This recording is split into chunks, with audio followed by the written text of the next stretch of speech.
হচ্ছে ফরবিডেন সিটির ভেতরে entrance.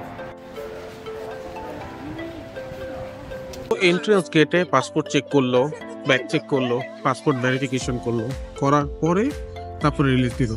They are very cooperative, যদিও তাদের চাইনিজ ল্যাঙ্গুয়েজে কথা বলতেছে, but fine, they understand little bit English. আর যেহেতু ফরেনার হ্যান্ডেল করে, তারা অলরেডি জানে যে আসলে কে কি জন্য আসছে। মেইনলি এভরিথিং ডিজিটালাইজ, সবকিছু স্ক্যানিং এর মাধ্যমে হচ্ছে। That's very interesting.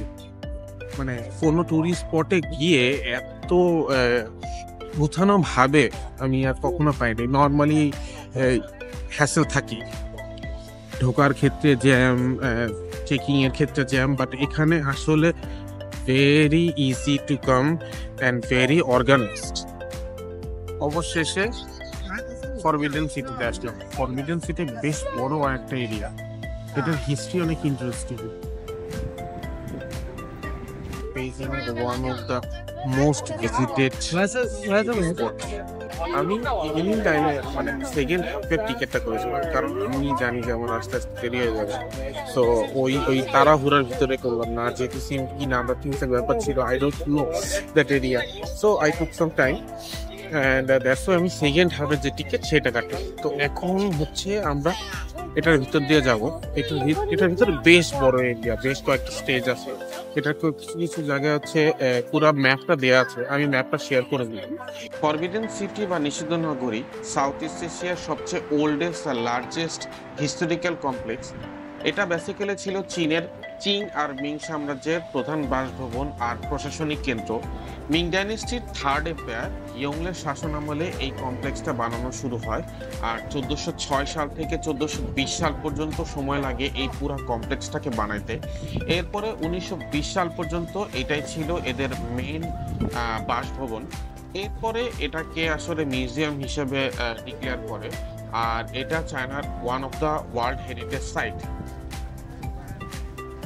ফরবিডেন সিটির সম্পূর্ণ এরিয়াটা 7,20,000 বর্গ কিলোমিটার জুড়ে বিস্তৃত, আর এর ভিতর আছে 980টি কমপ্লেক্স।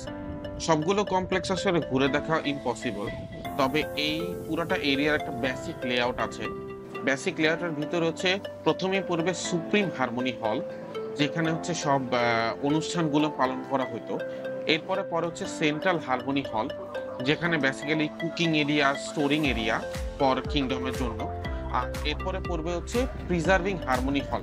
প্রিজার্ভিং হারমোনি হলে বেসিক্যালি এম্পায়ারের যে মেইন হর্তাকর্তা আছে তারা আসলে এখানে থাকতো। So basically that's the living area. তো রাইট নাও আমি আছি সুপ্রিম হারমোনি হলে, যেটাকে চাইনিজে বলে হচ্ছে তাইহেদিয়ান।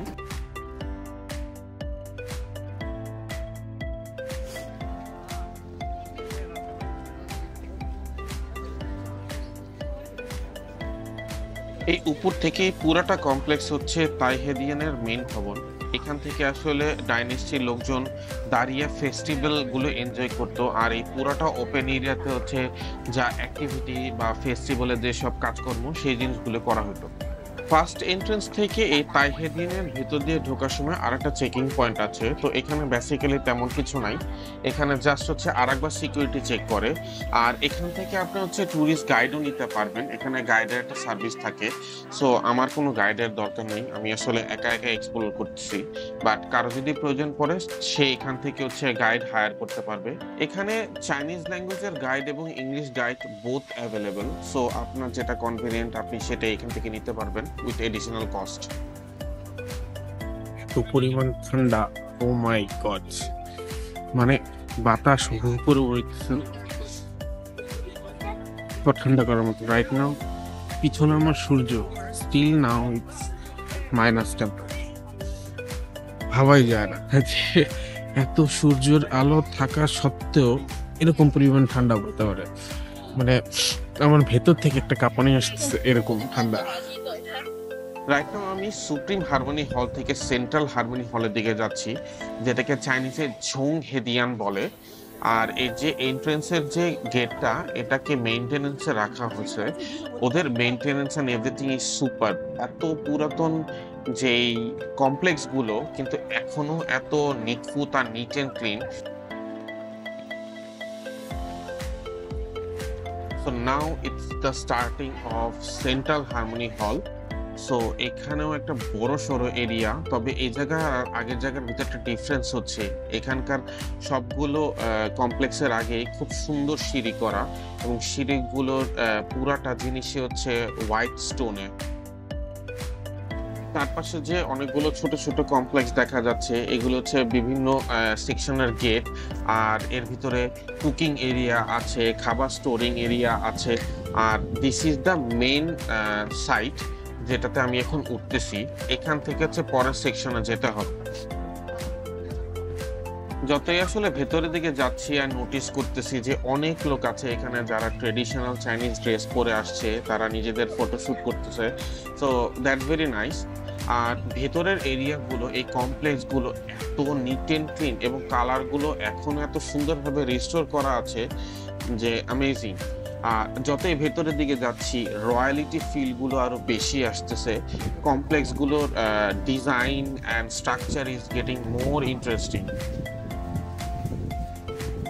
দূর থেকে বোঝা যাচ্ছিল না, কিন্তু যখন আমি একটু ক্লোজলি আসলাম এবং জুম করে দেখলাম, তখন দেখলাম যে হচ্ছে এই স্ট্রাকচারগুলোকে ম্যাক্সিমামই হচ্ছে টেরাকোটা, পাথর বা ইট দিয়ে করা এই উপরের স্ট্রাকচারগুলো। আর সবগুলো জায়গাতেই হচ্ছে নেট দিয়ে প্রিজার্ভ করা, যাতে পাখি বা অন্য কোনো কিছু এসে এই জিনিসগুলোকে নষ্ট করতে না পারে। So their system of preserving their heritage is really amazing.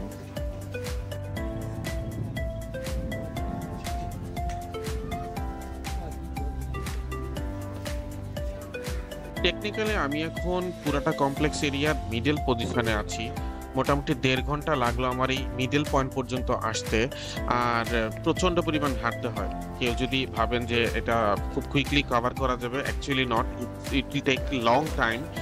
আর তবুও ভাল লাগছে, কারণ ঠান্ডা একটা ওয়েদার, এবং চারপাশের স্ট্রাকচার আর ডিজাইনগুলো এতই সুন্দর এবং এত ডিটেলড যে আসলে দেখতে, এক্সপ্লোর করতে আসলেই মজা লাগতেছে।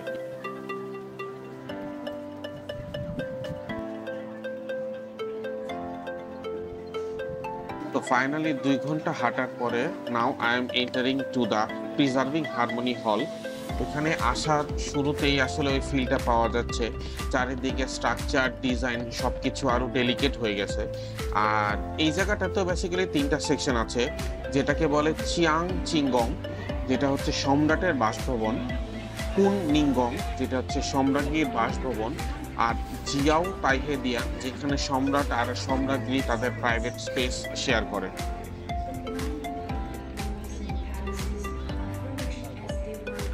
পাক্কা 3 ঘন্টা হাঁটার পরে this is the last section, which is a garden. এটাও জিয়াও তাইহেদিয়ানের একটা অংশ।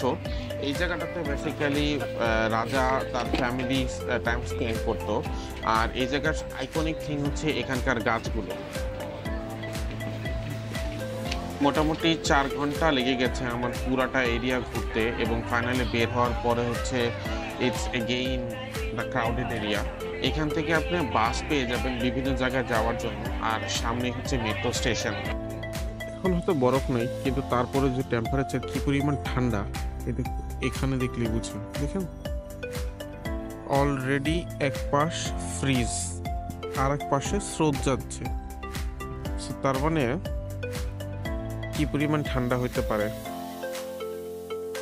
আমি অলরেডি ফরবিডেন সিটি পুরোটা ঘুরে মাথা নষ্ট, আর সহ্য হচ্ছে না, মানে কখন বেরোবো, এত বিগ এরিয়া।